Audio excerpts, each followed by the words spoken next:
Hello everyone, how are you doing? Nats here and welcome back with another quick tutorial.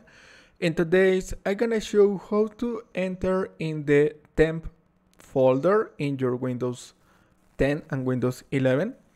The first step is go to the start menu and type run and hit enter.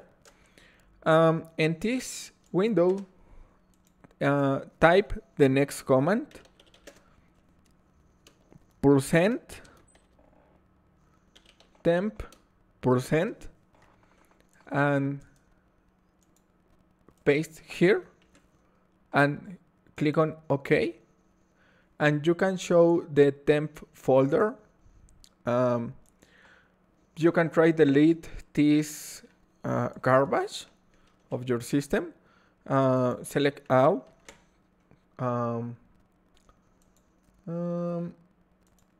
Select all. Scroll down and Dell or supreme these garbage files, and your system